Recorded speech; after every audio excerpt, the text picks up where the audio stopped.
What's up, guys? Wes from Those Once Loyal here. Today, me and Ryan are going to be doing a 1500 battle report with two brand new armies for this channel. We're going to be doing 1500 points of Craftworld Eldar versus 1500 points of Necrons. The mission is going to be Beachhead. The deployment is Dawn of War. We have a brand new battle mat as well, desert style. So yeah, let's look at the armies. Really excited for you guys. All right, so this is 1,500 points of brand new Craftworld Eldar. We're going to be rocking a battalion and a spearhead. Both are going to be Biel-Tan today. So yeah, let's get to it. The Warlord up front is an Autarch Skyrunner. He's got the Warlord trait, an eye on distant events, so he can't be overwatched, and he has a laser lance. Other than that, he's pretty standard. The first Warlock over here, these two are going to be Warlocks. One is going to be going to have Quicken and Restrain, and then the one to his left is going to have Protect and Jinx.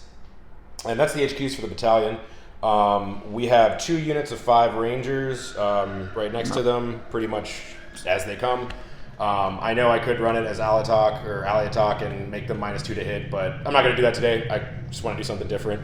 I got a unit of 20 Guardians, and there's going to be 2 Shuriken cannon? Yeah. Catapult? Is that a... Shuriken catapult platforms? Yeah, Shuriken catapult platforms.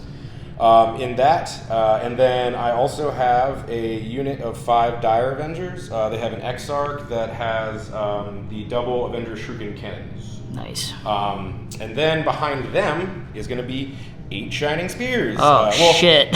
7 Shining Spears, 1 Exarch. He's going to be this guy right here with the Power Sword, even though he's actually going to be equipped with the Star Lance. Nice. Yeah, so that's the battalion. I'm really I've never actually used Eldar before, so I'm really excited. I've been demolished by them plenty of times, but now I might get to do some demolishing. So, yeah, so then the Spearhead is a really fair choice that I decided to bring. There's going to be a Farseer. He has a Singing Spear. He's going to have the relic Foul Shoes Wing. I don't know, he can fly and he moves 12 inches. Sounds good. And then he has Doom and Executioner, and then behind him are 3 identical units of Dark Reapers. Each has an Exarch, and that is it. So it's not quite 1,500 on the nose. It's a little bit less, but there's not really much else that we have at the moment for this Eldar army. But I'm really stoked to use it, really stoked for you guys to see what it can do. So let's look at the Necrons that are coming up. And here we have 1,500 points ish of Necrons. It's just a single battalion with some other stuff added into it. Leading off the battalion is a Cryptek with the Chronometron and a Staff of Light. He's going to have the Veil of Darkness. And next to him is a Overlord with the Orb of Infinity and a War Scythe. Behind them is a unit of 10 Immortals with Tesla. And then 2 units of 20 Warriors over here. Over on this side, we've got 2 Canoptic Spiders with the Fabricator Claw Array and 2 Gloom Prisms. And then over here we have 6 Wraiths. 3 are normal and 3 have the Whip Coils, so they can fight when they die. And over here we have 4 of the Scarab Swarms, and then finally a Doomsday Arc. So we will see how all of this goes up against a lot of Warriors and Shining Spears. Come back to you with the battlefield. And also the entire army is going to be Sautekh, and my Warlord is going to have a Hyperlogical Strategist. Alright, so this is the battlefield after both armies have deployed. What do you got over here, Wes? So I put a unit of Dark Reapers on this flank over here, unit of Rangers in cover, a big line of Shining Spears, a Warlock with Quicken next to him, the Farseer, the Warlord behind them, another unit of Dark Reapers. The Dire Avengers are just kind of chilling over here with another Warlock who has Protect and Jinx. These Rangers are on top of this building with the objective marker, and then another unit of Dark Reapers over here, and then the 20 Storm Guardians and Weapons platforms are in Deep Strike. So I started with 9 command points, Battalion, Spearhead, +3 for Battleforged, used 1 for the Webway Stratagem, so now I'm down to 8. I'm going to start the game off with 8. Sweet. Sounds good. And then over on my side, we got everyone kind of clumped on to my objective. So a bunch of the scarabs, the 2 spiders to help these guys survive and stay on the objective. My warlord behind this cliff to avoid getting sniper shots in the face. The 6 raids are right up front, ready to take on some shining spears. 20 warriors here, 20 warriors here. The Cryptek over here, the Veil of Darkness behind this building to also avoid getting shot in the face. The 10 Immortals are over here. My Doomsday Arc is all the way in the corner because the Shining Spears really probably want to tear this guy apart over here. And that is about it. So yeah, and then the objective in the center is worth 2. For the player on whichever side they have it, their objective is worth 1, and the opponent's, which for me is over there, is worth 3. So at this point, I think I'm going first, unless you want to seize the initiative. You know, I would like to seize, but before I do that, I'm going to play the Phantasm 2-point stratagem and redeploy 3 units. So love it. We'll come back to you in a second. So I have chosen to redeploy the Shining Spears, the Autarch Skyrunner, and the Warlock with Quicken and Restrain. I moved them from the center of the battlefield over here because if I can seize, which I will try to do, I would like to get a first turn charge off over here. And since the Warlord cannot be overwatched, it would be really cool to maybe quicken some of these dudes and get them in. So yeah. Let me find a dice real quick. Oh, look at that, a dice. There's a whole pile of dice. Let's see, a big old 6. A 5. Oh, where'd it go? Oh, there it is. Right here. That's okay. so Well, I'm down to close. 6 command points, and I'm going second, so... Yeah. So, and I am down to 7 command points for the extra relic that I got. And, yeah, we'll come back to you after movement for the Necrons. Over here, these guys got a nice 6 on the advance, and I just tucked them all the way into this building. These guys over here just advanced, but kind of strung out so they can still get a buff from the Overlord. All these guys moved in advance as well. The Cryptek just kind of came out from behind this building. All these guys just kind of got in line of sight for these dudes getting on the mountain over here, and this dude just kind of scooted up over here. And that's about it. So come back to you after the psychic phase. Just kidding, the shooting phase. And shooting for the Necrons is wrapped up now. So over here, all of the Immortals unloaded onto the Shining Spears and inflicted some unsaved wounds on them, and then I did Methodical Destruction for 2 CP, and then this whole unit and the Doomsday Arc just unloaded on them and got them down to 3 Shining Spears. That's about it though, because these guys are now completely out of range for anything. Those guys don't have any guns, these guys don't have any guns, and that is about it. So we will come back to you, any auto pass for 2 CP on these Shining Spears. So we'll come back to you for movement for Craftworld. Okay, so turn 1 Eldar movement is complete. The Shining Spears have crept up right in front of these Immortals, and the Autarch Skyrunner is close behind. The Dire Avengers have moved up to screen both of these Warlocks. Everything else has kind of stayed still. The Farseer moved back a little bit. He's still within range of these Rays hiding in here to smite them and maybe do Executioner. The Rangers over here are kind of sadly way out of position to do anything except maybe shoot those spider robots over there. And the Dark Reapers have moved up from the ruins over here to be able to get a clear shot at them too. So I'm a little out of position on some stuff, but I've read all about all these cool Eldar tricks that I'm about to attempt to pull off. So we'll get back to you guys after the Psychic phase and see how many ones I can roll. All right, so Eldar Psychic phase is done, and in classic West fashion, this Farseer cast Execution onto the Rays in here. I didn't see anything about it needing line of sight, just said closest unit, enemy unit. Rolled a 6 for the D3, so 3 wounds, took 1 of them out. And then because of Executioner, he rolls an additional D3 if a model's killed, rolled a 5, so took 2 out. And then over here, these guys over here didn't do so well. The Warlock with Quicken failed to cast it on the Autarch Skyrunner, even with a reroll, and then the Warlock with Protect and Jinx failed to cast Protect on the Autarch Skyrunner with a double 1 and took a wound from Perils of the Warp. So kind of a mixed bag. I'm happy to get 2 Rays out of the way because they're really hard to kill with that 3+ invulnerable.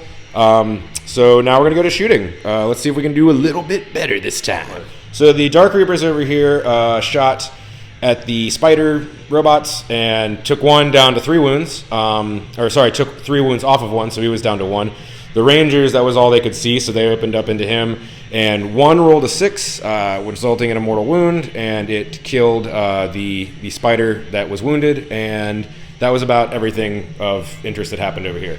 Over here, different story. The Dire Avengers opened up into the Warriors. They killed a few. Both this unit of Dark Reapers and this unit of Dark Reapers opened up into the Immortals and took quite a few out. 6 altogether. The Rangers tried to put a wound on the Cryptek, did not manage to get that off. Then the Singing Spears and the Autarch shot all their shots into the Warriors and killed a few more. The reason I didn't try to wipe out the Immortals is I really wanted to charge them so that these guys aren't left in the open. And I think with some lucky rolling and some multi-charging, I can get this Autarch maybe not exactly where I want him, but in a position that's going to be better than if he was just sitting out in the open.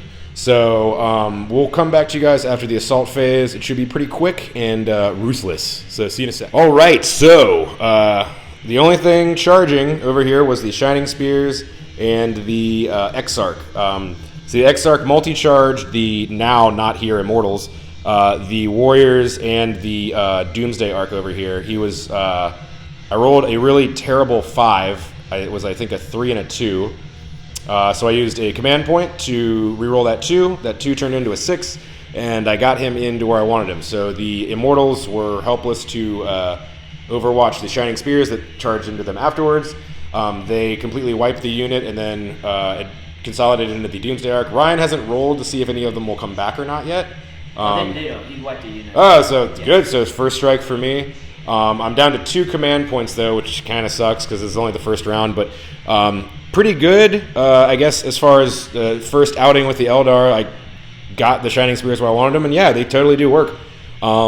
So here comes Ryan's turn 2. Let's see the Necron Warriors take it back from the Space Elves.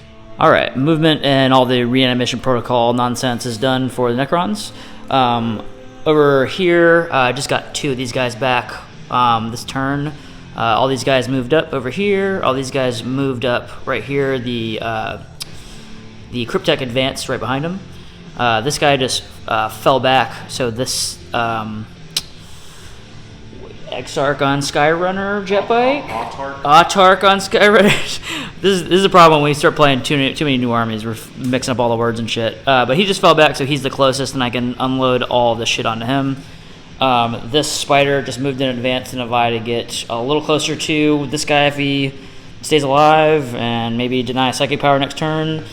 These guys over here stood still, and all the rays just came through the building and are looking at this guy, and it's not looking very good for him. And that is that. So we'll come back to you after the shooting. And shooting is all wrapped up over here. All of this blob over here just unloaded onto the Dire Avengers. And then over here, these warriors split fire and took out the rest of the Dire Avengers. And 4 of them fired into the Shining Spears, taking 1 of them out. The Doomsday Arc that fell back just unloaded everything into the Warlord and took him out. And I think that's really all there really was. So there's not that much shooting. So, and at this point, for the assault, we've got over here, with the raids are going to come in and do very unpleasant things to this guy. And maybe I can make a 9-inch charge over here. It might be worth doing the Overwatch, or feeling the Overwatch to maybe like lock them up so they can not charge the next turn, but we shall see. So yeah, we'll come back to you with the assault phase is wrapped up over here. Got a nice 11-inch charge into the Shining Spears with these guys. And then over on the opposite side of the board, my Rays made a 9-inch charge into these guys and kind of stretched out. So we'll come back to you after we wrap up this fight phase. So over here, this Wraith just unloaded this Farseer. I was going to say Spirit Seer again. Farseer. Got him down to 3 wounds.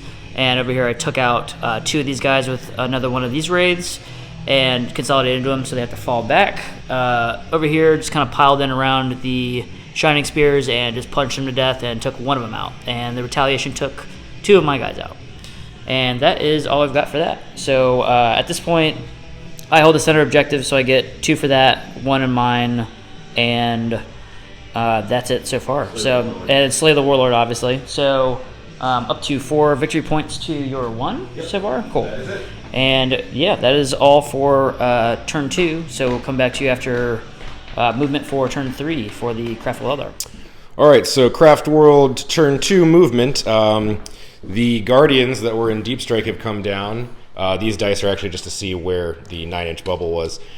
So I've moved the Dark Reapers out of combat, and I've moved the Farseer out of combat. These Dark Reapers over here moved to be within line of sight of these Wraiths, and as did these Dark Reapers. And then the lone Exarch, Shining Spear Exarch, fell out of combat over here. Since he can't really charge this turn, he's just going to take some shots at the Crypt Tech and maybe take a couple wounds off of him. I definitely need to do something about the Wraiths. They are going to totally tear me up back here.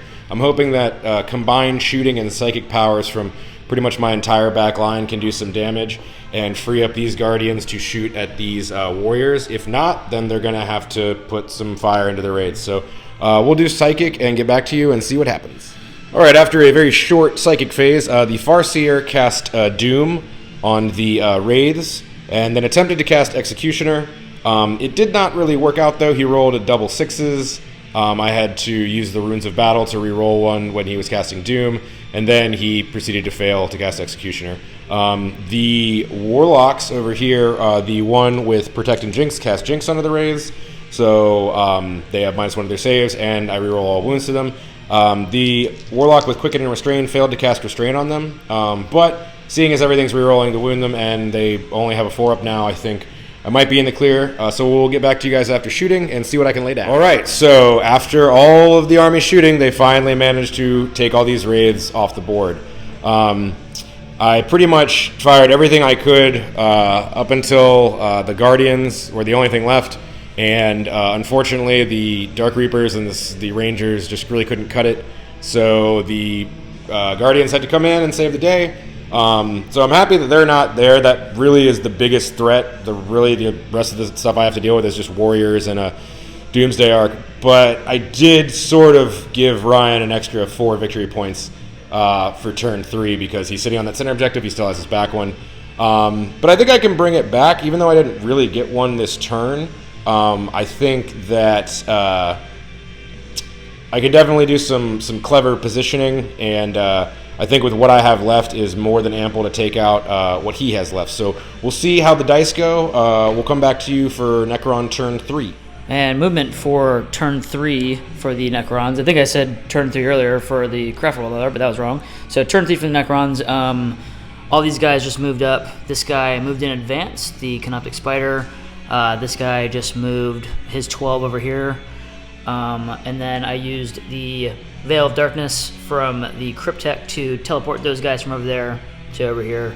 So there's a nice big bubble of rerolling or adding 1 to hits and advances and charges and 5-up invols over here. So that's pretty cool. And then the swarms over there just stayed on the objective behind that rock formation, and that is about it. So we'll come back to you after the shooting phase. So I did the Pharaon's Will, so he could do My Will Be Done on both these units, and so they're both hitting on 2s. The first unit over here just tried to chip away at the Guardian Blob, took out the platforms, and I think 6 of them? 7 of them. Then the front row of these guys right here took out the rest of the Reapers that were here, and the back unit also went into those guys. So 7 total on them. Reapers are gone over here. And then the Doomsday Arc did all of its Goth Flares into the Shining Spear that was remaining, the Exarch.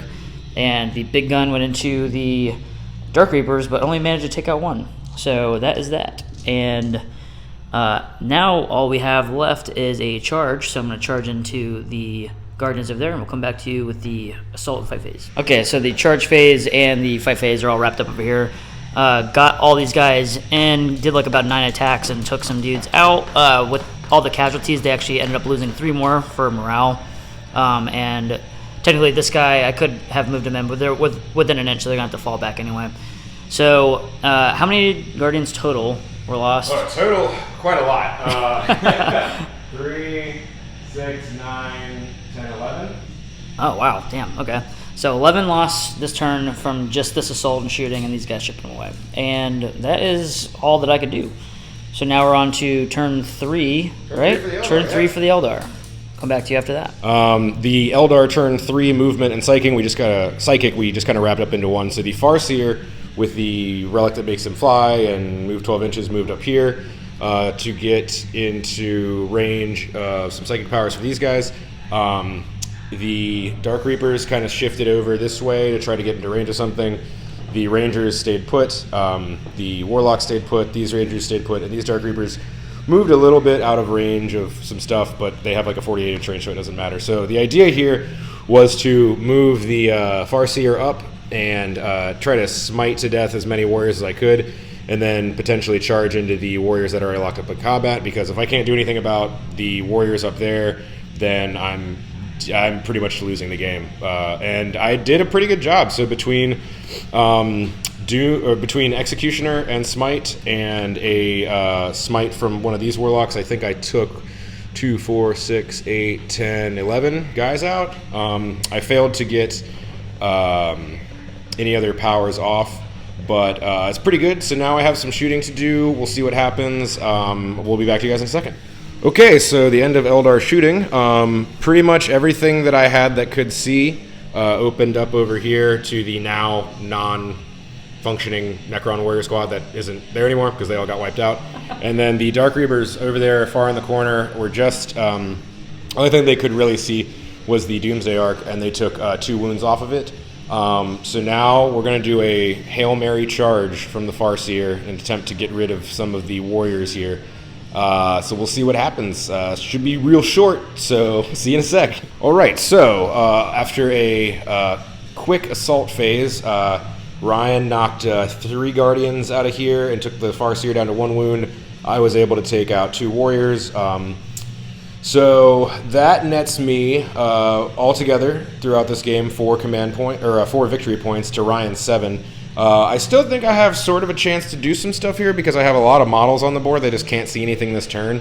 So it really depends on how crafty Ryan's going to get in his turn 4. He might just wipe me off the board. Who knows? He's been doing really well with this shooting. So we'll pass it off to him. So Necron turn 4 coming up. Shooting is wrapped up for turn 3 for the Necrons, and it's pretty lackluster because all I had to do was shoot this guy. So all of the Gauss Flares went into the Rangers and took them out. And the big cannon, since these guys were closer to him than the Rangers, went into this guy, hit and wounded with 1, but failed to actually take any damage off of him for a 4-up invul save. So now we're on to the charging and assaulting, and I've got some stuff to do. So these guys can pile in and attack some stuff. Charge the Cryptek in, and maybe I can get a lucky charge onto this guy and knock, because he's only got 1 wound left, so maybe I can knock him in the face with the Ghost Arc, or the Doomsday Arc, sorry. But yeah, that's about all we got, so we'll see how it goes. So in the fight phase, my Doomsday Arc rolled a awesome double 1s and actually didn't get into a charge over here. Did get Overwatch though, but didn't actually matter. My Cryptek came in with a 6-inch charge and actually got he had 1 attack, actually hit and wounded, and it was not saved, so I took out the Farseer, and then the rest of the warriors just piled in and took out the rest of the Guardians over there. So that is it for turn 3. We will see what Wes can do to fucking pull this one out. I don't know, there's no Rangers over there. There's a lot of warriors on that. So what is Wes gonna do? Alright, so Eldar turn 4. I just did my movement. I had this Warlock stay here to claim this objective. It might not look it on the video, but he is within 3 inches of the center. And then this guy move up just a little bit. The Dark Reapers over here wheeled around to be in range of them. The Dark Reapers over here wheeled around to be also in range of the Warriors here. The Rangers didn't have to move because now they just are in range of the Warriors.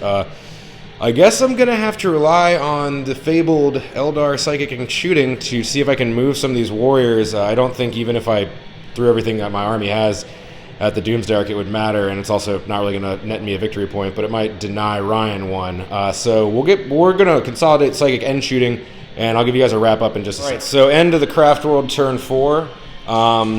Did some damage, but not sure it's going to be enough. So the Warlocks over here did some psychic shenanigans and blew through a lot of warriors. 2 really good smite rolls, 1 being a super smite, and rolled pretty high on that d6. The Dark Reapers over here shot into them.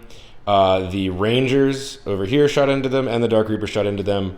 I think the tally of how many, I don't know how many they killed, but I think there was about 3 left after everything was said and done. Ryan rolled right under what he needed for morale to keep 1 up there, and then a bunch came back with reanimation protocols. So it was pretty cool. It was super, super close. But I think we're going to call it here as Ryan, at the end of this turn, I will be at 5 to Ryan's 10. And next turn, he's guaranteed another 3 just for being on the center objective and the back objective. But it was super cool.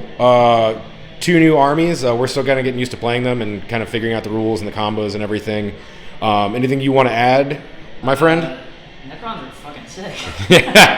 They're really cool. They're way different than I kind of thought they would play, but definitely very interesting. There's still a lot of like tricks that kind of carry over from like what I've been doing with like Deathwatch and shit, but it's pretty cool. This is a super janky list. I kind of just threw together too, so it's like it's cool to see it kind of pull through. Even I thought I was gonna blast it off the table. So yeah, and likewise, you know, everyone hears horror stories about Eldar and how they're the, you know, most OP, you know, codex out there, and totally they can do some crazy things, but you know, just not being aware of like how to position stuff. I definitely think that I gave a lot of ground and models away from just not really being aware of what this codex can do and not knowing all, you know, knowing a few but not every one of the stratagems that make it as powerful as, you know, it is, like winning tournaments all the time and stuff. I do want to say though, the very beginning when you did the Phantasm redeploy, I thought that was a mistake. Why do you think it was a mistake?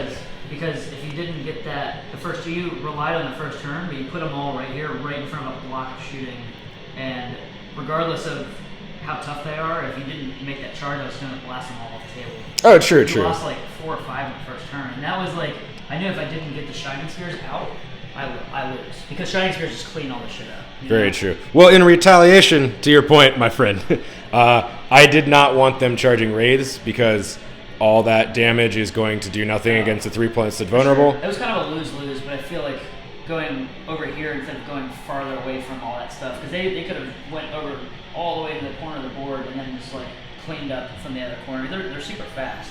The 16-inch move, plus, you know, the whole point of having that Warlock with Quick in there was to get them really where they needed to go. And yeah, you know, probably was a bit of a mistake to redeploy them, but in my head when I looked at the board, I saw, you know, 6 rays over there that are rocking, you know, 3 up invulnerables and move through walls, and I was like, that's gonna have to be something to shoot with Guardians or. Yeah, surprisingly, a lot more to chew through than I thought it was gonna be, but yeah, it's definitely a really cool game. Yeah, it was pretty cool. We hope you guys enjoyed seeing the new armies. We're still working on a whole bunch of stuff. So obviously working on painting all the Necrons. These are like, the base code is 80% of them, but these guys are freshly base coded. So next time you see them, they'll have a little more life, vibrancy. Not your regular silver Necrons. These are these are flavorful. Much more flashy. Yeah, copper. Rusted. Copper, fresh, new. Anyway, guys, yeah, thanks for tuning in and watching this. Hopefully, we'll be back maybe next week with some, I don't know, maybe a new guest. Maybe we could get Andy on here. Yeah. If you're listening, Andy. All right, guys, cool. Thanks for watching Those Ones Loyal. See you next time.